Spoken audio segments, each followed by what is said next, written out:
बच्चों, कैसे हैं आप सब। मैं उम्मीद करती हूँ आप सब बहुत अच्छे होंगे। तो आज की कक्षा में हम जो पढ़ने वाले हैं उसका शीर्षक है जीवों में जनन, जिसे इंग्लिश में कहते हैं रिप्रोडक्शन इन ऑर्गेनिजम्स, जिसकी वजह से जीवन की जो उत्पत्ति है धरती पे वो चलती रहती है, कंटिन्यूड रहती है। तो इस क्लास को स्टार्ट करने से पहले मैं आपको इसकी मार्किंग स्कीम बता देती हूँ कि क्वेश्चन पेपर में कितने क्वेश्चंस आते हैं, क्या उनके वेटेज रहते हैं, क्या उनके अंक रहते हैं और कितने एक्सपेरिमेंट्स आपके वेटेज रखते हैं। तो सबसे पहले आपका जो रिटन एग्जामिनेशन होता है वो 70 नंबर का होता है और जो बचे हुए 30 नंबर होते हैं वो आपके एक्सपेरिमेंट्स के यानी कि प्रयोगों के होते हैं। तो ये आपके टोटल कितने हो गए 100।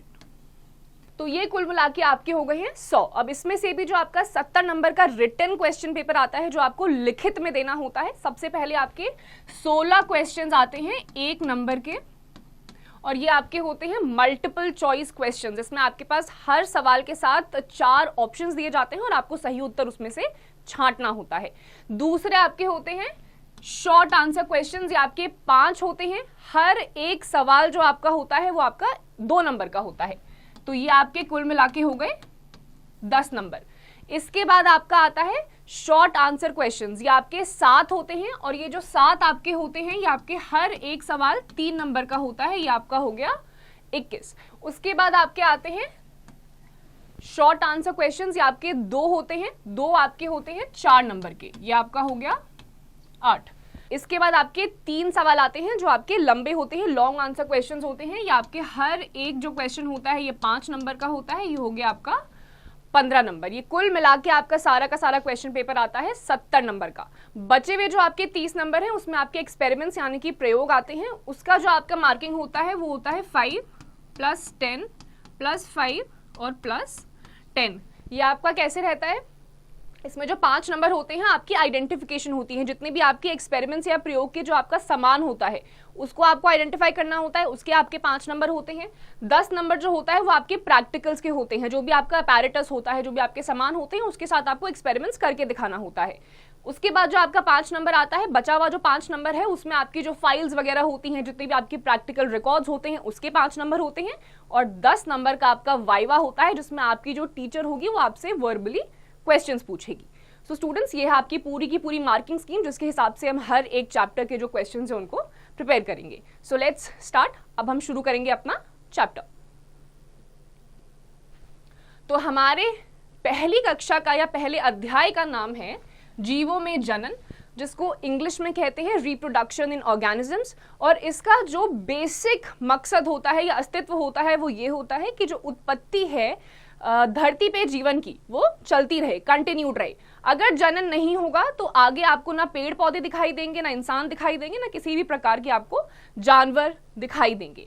तो प्रत्येक जीव केवल कुछ निश्चित समय तक ही जीवित रह सकता है, यानी कि हर किसी एक मनुष्य की या किसी भी जीव की जिसमें जान है, प्राण है, वो सिर्फ एक समय तक ही जिंदा रह सकता है। हर किसी मनुष्य की, प्राणी की या जिसमें भी जीवन भरा हुआ है उसकी जो उत्पत्ति होती है या जन्म होता है वो जीवन काल उनका कुछ समय का होता है। तो इस पूरे के पूरे अध्याय में हम पढ़ेंगे अलैंगिक जनन। अलैंगिक जनन कौन सा होता है, असेक्सुअल, और आपका आता है लैंगिक जनन जिसका मतलब होता है सेक्सुअल रिप्रोडक्शन। तो इन्हीं दोनों चीजों के बारे में हम अलग अलग प्राणियों में, फूलों में, पत्तों में किस प्रकार के जनन होते हैं उसके बारे में हम पढ़ेंगे। तो आपकी जो जीवन अवधि होती है, जीवन अवधि का मतलब क्या होता है, जीवन अवधि का मतलब होता है कितने काल के लिए, कितने समय के लिए आप धरती पर रहते हैं, चाहे वो मनुष्य हो, जानवर हो, प्राणी हो या पौधे हो, कोई भी चीज हो, जिस भी सुनिश्चित काल के लिए, डेफिनेट टाइम पीरियड के लिए जिंदा रहते हैं पैदा होने से लेकर मरने तक, वो उनकी क्या होती है, जीवन अवधि होती है। बहुत से अन्य जीवों के चित्र प्रस्तुत किए गए हैं, बहुत सारे आप आगे भी अपने पूरे अध्याय में देखेंगे कि आपके जो अलग अलग प्रकार के जीवन जिसमें भरा हुआ है, कुछ भी वो हो सकता है, उसकी आपकी अलग अलग प्रकार की जो जनन करते हैं उनकी जो आपकी पिक्चर्स हैं, फोटोज हैं, वो भी आपको दिखाई गई हैं।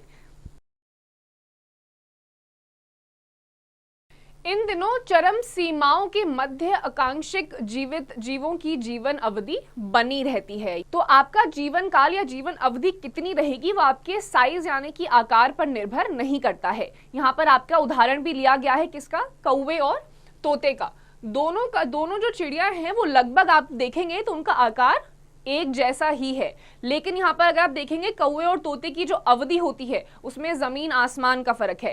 एक सिर्फ 20 से 30 साल जीवित रहता है तो दूसरा 100 से 150 साल तक भी जीवित रह सकता है। तो आपके आकार पे ये बिल्कुल निर्भर नहीं करता है कि आप कितने अवधि तक यहाँ पर रहेंगे। दूसरे शब्दों में ये कह सकते हैं कि एक कोशीय जीवों को छोड़कर कोई भी जीव अमर नहीं है। इसके अलावा हमने पहले भी 11वीं कक्षा में पढ़ा है कि जो आपके एक कोशीय जीव होते हैं, सिंगल सेलुलर ऑर्गेनिजम्स होते हैं, उनको हम बोल सकते हैं कि वो अमर होते हैं, उनका कोई जीवन अवधि नहीं होती, ना ही वो मृत्यु से मिलते हैं, ना ही उनकी मौत होती है। जो बहुकोशिकीय जीव होते हैं जैसे मनुष्य हो गए, जानवर हो गए, पौधे हो गए, मल्टी सेलुलर ऑर्गेनिजम्स इन्हें कहा जाता है, बहुकोशिकीय जीव, इनकी मृत्यु एक सुनिश्चित काल तक तय होती है, उससे ज्यादा अवधि तक वो जीवित नहीं रहते हैं। यहाँ हम जनन का उल्लेख कर रहे हैं जिसे हमें निश्चित मानते हैं। तो ये जो पूरी जीवन आपकी धरती पर चलती आ रही है बरसों सालों से, किस वजह से पॉसिबल है, किस वजह से ये देखा गया है? क्योंकि जनन चालू है, कंटिन्यूड है। ये यहाँ पर आप देख सकते हैं, यहाँ पर हाथी है, दूसरा आपका गुलाब है, कुत्ता है, ये सारे आपके अलग अलग आकार के जीव हैं। कुछ जानवर हैं, कुछ पौधे हैं, कुछ फूल हैं, कुछ छोटे मोटे उड़ने वाले पक्षी हैं, और सभी का जो जीवन काल है वो अलग अलग है, अवधि इनकी अलग है। कुछ चीजों में आप देखेंगे कौवे और तोते को अगर आप अगली इमेज में देखेंगे तो वहां पर आपको इनका जो आकार है वो एक समान ही दिखाई देगा, लेकिन इनकी जीवन अवधि में जमीन आसमान का फर्क है। तो आपका आकार ये सुनिश्चित नहीं करता है कि आप कितने साल तक या कितने समय तक यहाँ पर जिंदा रहेंगे। ये कुछ और आपके पेड़ हैं, बरगद है, यहाँ पर आपका कछुआ है जो 100 से 150 साल तक जीता है, यानी कि जितना हाथी जीता है उससे बिल्कुल आधी उम्र तक ही कछुआ जीता है, लेकिन इसका आकार छोटा है। तो यहीं पर आपको ये बता दिया गया है कि आपका आकार ये सुनिश्चित नहीं कर सकता। जीवों में जनन को यहाँ एक जीव विज्ञानीय प्रक्रम के रूप में परिभाषित किया गया है, जिसमें एक जीव अपने समान एक छोटे से जीव संतति को जन्म देता है। तो यहाँ पर जीवन में जनन का मतलब क्या है कि कोई भी जिसमें लैंगिक जनन होता है, किसी भी ऐसे प्राणी, ऐसे जीव में जिसमें लैंगिक जन्म या जनन देखा गया है, उसमें क्या होता है, अपने ही जैसे दिखने वाला या मिलता जुलता जीव धरती पर वो पैदा करता है, जन्म हो जाता है। संतति में वृद्धि होती है, उनमें परिपक्वता आती है तथा इसके बाद वह नई संतति को जन्म देती है। तो इसमें वृद्धि का मतलब क्या है, जितने भी आपकी संतति यानी कि जो पेरेंट्स होते हैं या फिर जो भी जन्म दे सकते हैं, उसके काबिल होते हैं, उसके लायक होते हैं, जैसे ही वो जन्म देते हैं उनमें वृद्धि होती है। वृद्धि का मतलब होता है ग्रोथ, बढ़ोतरी होती है, डेवलपमेंट होता है। तो जितने भी आप संतति देखेंगे उसमें आप हमेशा वृद्धि को देखेंगे, और जो परिपक्वता होता है उसमें भी उसके बाद ये जो संतति को धरती पे लाने का या वृद्धि का जो पूरा प्रोसेस होता है, ये प्रक्रिया जारी रहती है, कंटिन्यूड रहती है। जीव वैज्ञानिक संसार में व्यापक विविधता पाई जाती है तथा प्रत्येक जीव अपने को बहुगुणित करने तथा संतति उत्पन्न करने के लिए एक अपनी ही विधि विकसित करता है। तो यहाँ पर जो भी आपका जीव विज्ञान है, यानी कि ऐसी साइंस है जो आपके जीवन के बारे में पढ़ रही है, वो कंटिन्यूसली ये जो पढ़ती आ रही है, उस अध्ययन में ये पाया गया है कि जितने भी आपके जीव हैं जो जनन करते हैं, चाहे लैंगिक हो या फिर अलैंगिक हो, उसमें जैसे ही कोई संतति की उत्पत्ति होती है तो उसमें वृद्धि करने के बारे में ये सोचते रहते हैं। ये जो सोच है ये जारी रहती है। अब किस प्रकार का जनन होता है, लैंगिक या अलैंगिक, वो अलग अलग जीव पर निर्भर करता है। तो अब पढ़ते हैं हम अपनी पहले शीर्षक के बारे में, जो है अलैंगिक जनन, यानी कि असेक्सुअल रिप्रोडक्शन। अलैंगिक जनन का सबसे मूलभूत एक जो टॉपिक है आपका, या सबसे बेसिक कैरेक्टरिस्टिक है, अभिलक्षण है, वो ये है कि अलैंगिक जनन में जो आपका पेरेंट होता है वो हमेशा एक ही होता है, हमेशा। इस विधि में एकल जीव जनन संतति उत्पन्न करने की क्षमता रखता है। सबसे पहली जो ये लाइन है ये सबसे ज्यादा इंपॉर्टेंट है और इसका सबसे मेन आंसर यही है। अलैंगिक जनन में हमेशा जो जनन होता है उसमें जो संतति उत्पन्न करने की क्षमता होती है वो ऐकिक होती है, यानी कि सिंगल पेरेंट रिप्रोड्यूस कर सकता है, डबल पेरेंट की इसमें जरूरत नहीं होती है, इसीलिए इसका नाम है अलैंगिक, असेक्सुअल रिप्रोडक्शन। अकारिकीय तथा आनुवंशिक रूप में एक संतान जीवों के लिए क्लोन शब्द की रचना की गई है। क्लोन शब्द का मतलब क्या होता है? क्लोन का मतलब होता है जब एक प्राणी या एक जीव जैसे मिलते जुलते ही दूसरे जीव का निर्माण होता है, चाहे वो जनन से हो या फिर किसी और प्रक्रिया से हो। जो एक जीव होगा उसी के जैसे मिलता जुलता जो विशेषताएं होंगी, अभिलक्षण होगा, वो मिलता जुलता होगा। जैसे आपको इस पिक्चर में दिखाई दे रहा है, यहाँ पर जनन कोशिका हो रही है, यानी कि जो सेल हो रहे हैं वो रिप्रोड्यूस कर रहे हैं। पहले ये एक ही सेल है, एक ही कोशिका है, ये क्या होगी, धीरे धीरे खंडित होगी। खंडित होने का मतलब होता है डिवाइड होगी, धीरे धीरे ये अलग होना शुरू होगी। डिवाइड होते होते ये अलग एक कलिका में बदल जाएगी, तब्दील हो जाएगी, और उसके बाद फिर ये एक नया जीव बन जाता है। दूसरी जो तस्वीर है उसमें भी बिल्कुल ऐसा ही हो रहा है। इसमें भी धीरे धीरे खंडन होगा, जो भी आपकी कोशिकाएं होंगी, सेल्स होगा, और उसके बाद एक नया जनन उत्पत्ति हो जाएगी, नए जनन की उत्पत्ति हो जाएगी। प्रोटिस्टा एवं मोनेरा में जनक कोशिका 2 में विभक्त होकर नए जीवों को जन्म देती है। चित्र 1.2। तो यहाँ पर जो आपको बची हुई इमेज है, अमीबा की ये इमेज है, इसमें भी यही हुआ है। एक कोशिकीय जीव जो थे, सिंगल सेलुलर ऑर्गेनिजम्स, पहले हमने देखा था एक ही था, पूरा का पूरा खंडित हुआ। यहाँ पर देखिए ये पूरा खंडित होता जा रहा है। जैसे जैसे ये पूरी तरीके से खंडित हो जाएगा, कंप्लीटली डिवाइड हो जाएगा, तो ये 2 सेल्स में डिवाइड हो जाएगा। यहां पर क्या हुआ, एक ही सेल से, एक कोशिक जीव से 2 सेल्स या 2 नए जीव रिप्रोड्यूस हो गए अलैंगिक जनन के द्वारा। यहां पर आप देख सकते हैं, यह आपका दूसरा, यहां पर आपका अमीबा है और यह आपका दूसरा जीव है। यहां पर क्या होता है, मूल रूप से आपके अलग अलग जो आपकी दिशाएं होती हैं उसमें आपके नए जीव निकलने लग जाते हैं। ये आपका मेन स्ट्रक्चर है किसी भी ऑर्गेनिज्म का। ये जो आप साइड से देख रहे हैं, ऐसी कलिका बनती है और इससे जब विस्फोट होता है तो फिर आपके नए जीव बनने लग जाते हैं। यहां पर आपके अंदरूनी तौर पे जो होते हैं, अभी तक हमने जो देखे थे वो बाहरी एक्सटर्नल रिप्रोडक्शन थे। दूसरी तरफ आपको, बाहर की तरफ आपको नए ऑर्गेनिज्म बनते हुए दिखाई दे रहे थे। यहां पर अगर आप देखेंगे तो ये एक पूरा सेल है और उस सेल कोशिका के अंदर ही, ऑर्गेनिज्म के अंदर ही आपके ये देखिए छोटे छोटे रूप में ये आपके रिप्रोडक्शन होना स्टार्ट हो जाता है। 2 भागों में विभक्त हो जाता है और प्रत्येक भाग एक वयस्क जीव के रूप में तीव्रता पूर्वक वृद्धि कर जाता है। तो क्या होता है, अभी हमने पीछे के चित्रों में भी देखा था, पहले एक ही जीव होता है, खंडन होता है, 2 जीव में वो तब्दील हो जाते हैं और दोनों जो जीव होते हैं वो अपनी अपनी जो जर्नी होती है, अपनी अपनी वृद्धि को शुरू कर देते हैं तीव्र रूप से, यानी कि फास्ट पेस पे ही वो अपनी जो ग्रोथ होती है उसको स्टार्ट कर देते हैं।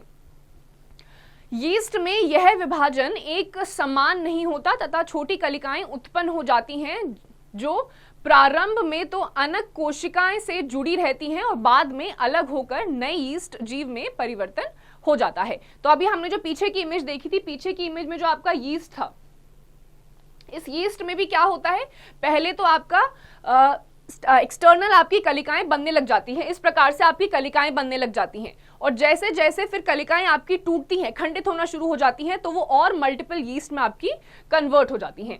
तो ये आपका क्या है, अलग अलग कलिकाएं होती हैं जिस रूप से जनन आप देख सकते हैं। फंजाई जगत के सदस्य तथा साधारण पादप जैसे शैवल विशेष अलैंगिक जननीय संरचनाओं द्वारा जनन करते हैं। तो आपके जो फंजाई जैसे छोटे छोटे माइक्रो ऑर्गेनिजम्स होते हैं वो अलैंगिक संरचनाएं करते हैं। अलैंगिक जननीय अभी हमने पढ़ा था, असेक्सुअल रिप्रोडक्शन होता है, और ये छोटे मोटे आपके माइक्रो ऑर्गेनिजम्स होते हैं वो इसी प्रक्रिया के द्वारा अपना जो भी जनन होता है उसे जारी रखते हैं।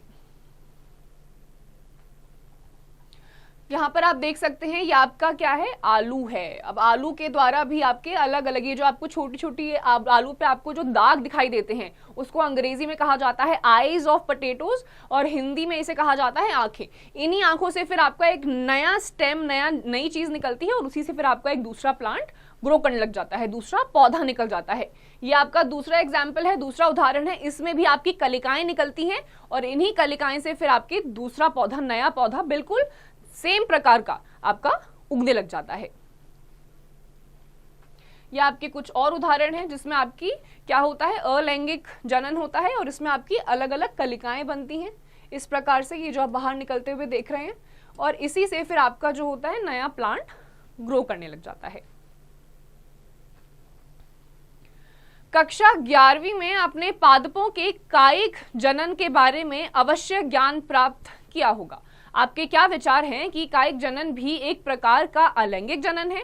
आप ऐसा क्यों सोचते हैं? क्या क्लोन शब्द कायिक जनन से उत्पन्न संतति के लिए उपयोग्य है? तो आपने 11वीं कक्षा में भी जनन के बारे में पढ़ा है। जो आपका कायिक जनन होता है, जिसमें नई संतति जब या नई संतान जब होती है, तो उसके लिए क्लोन शब्द यूज करा गया है, जिसके बारे में अभी हमने पढ़ा भी था। क्लोन का मतलब होता है जो सिमिलर कैरेक्टरिस्टिक्स या समान रूप से अभिलक्षण दिखाता है।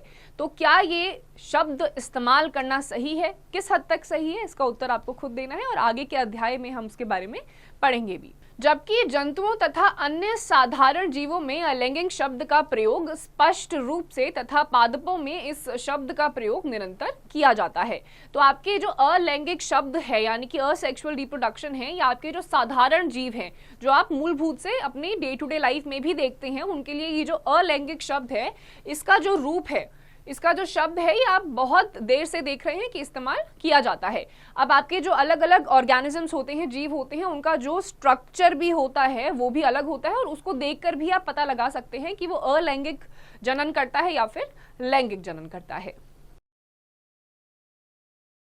आपने निश्चित तौर पर जलाशयों की महाविपत्ति वाटर हाइसिंथ अथवा बंगाल के आतंक के बारे में अवश्य सुना होगा। यह कुछ भी नहीं बल्कि जलीय पादप वाटर हाइसिंथ है, जो ठहरे जल में सर्वाधिक वृद्धि करने वाला खरपतवार है।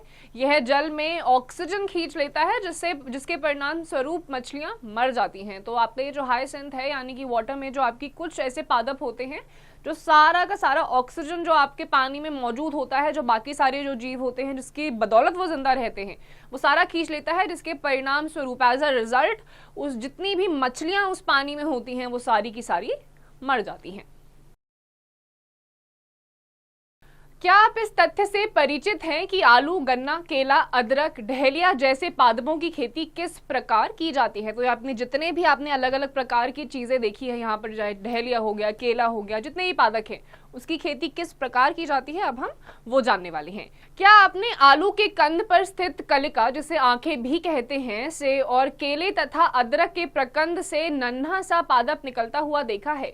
ये जो आपने अभी आलू का चित्र पीछे देखा था, अदरक का चित्र देखा था, आलू के ऊपर जो आपके छोटे छोटे गड्ढे होते हैं उन्हें आंखें कहा जाता है, आईज ऑफ पोटैटो कहा जाता है, जिससे आपके नए पादप यानी कि नए पौधे निकल आते हैं, उसमें फिर आपके नए आलू निकल आते हैं। तो ये आपने अभी जितनी भी डहेलिया, गन्ना, आपका अदरक, आलू, ये जितनी भी चीजें आपने देखी थी, उन सभी में ऐसी कलिकाएं निकलती हैं जिन कलिकाओं से फिर से एक नया पौधा निकल आता है। इन्हीं कलिकाएं को अगर आप काट के किसी और जगह पे कहीं और इसकी खेती अगर आप करने लग जाएंगे और सारी की सारी जो आपकी परिस्थितियां होंगी अनुकूल होंगी या फेवरेबल सर्कमस्टांसेस होंगे, तो वहां पर भी आपका एक नया बिल्कुल सिमिलर सेम प्रकार का जो आपका पौधा है वो उगने लग जाता है। ध्यान देने योग्य एक रोचक बात यह है कि अपेक्षाकृत साधारण जीवों में अलैंगिक जनन ही जनन की सामान्य विधि है। जो भी आपके ये सामान्य रूप से आपके जितने भी साधारण जीव देखे जाते हैं उसमें अलैंगिक जनन जो होता है उसमें ये सामान्य विधि होती है आगे वृद्धि करने की या नई संतान को पैदा करने की। ये सिर्फ सामान्य या साधारण जीवों की ही बात की जा रही है, मनुष्य या उच्च कोटि के जो आपके जीव होते हैं उनके बारे में ये बात नहीं हो रही है। जैसे कि शैवल तथा फंजाई और ये प्रतिकूल परिस्थितियों के आरंभ से पूर्व जनन की लैंगिक विधि की ओर बढ़ोतरी या बढ़ने लगती है। तो यानी कि जब शुरुआत में आपकी अच्छी परिस्थितियां होती हैं तब तो ये करते हैं अलैंगिक जनन। जैसे जैसे आपकी जो परिस्थितियां हैं वो प्रतिकूल होती जाती हैं, नॉट सो फेवरेबल, तब ये आपकी अलैंगिक जनन से बढ़ते हुए चलते हैं आगे लैंगिक जनन की तरफ। यह पता करें कि किस प्रकार लैंगिक जनन प्रतिकूल परिस्थितियों में इन जीवों को जीवित रहने में सहायता करता है। लैंगिक जनन ऐसी परिस्थितियों में सफलतापूर्वक क्यों संपन्न होता है? उच्च श्रेणी के पादपों में दोनों विधियों अलैंगिक कायिक तथा लैंगिक द्वारा जनन देखा गया है। तो यहाँ पे सबसे ज्यादा इंपॉर्टेंट या सबसे ज्यादा जरूरी बात यह है कि जितने भी आपके कुछ आपके ऐसे साधारण जीव भी होते हैं या उच्च श्रेणी के जो जीव होते हैं उसमें आपके दोनों प्रकार की जो आपके जनन है वो देखे गए हैं, अलैंगिक जनन भी देखा गया है और दूसरा लैंगिक जनन भी देखा गया है। ये सिर्फ आपके जो उच्च श्रेणी के जीव होते हैं उन्हीं में देखा गया है। जो साधारण जीव होते हैं उनमें सिर्फ और सिर्फ अलैंगिक जनन ही होता है। तो बच्चों, मैं उम्मीद करती हूँ आपको आज का जितना भी हमने पढ़ा है वो आपको समझ में आ गया होगा। इसी का जो दूसरा भाग है वो हम दूसरी क्लास में करेंगे।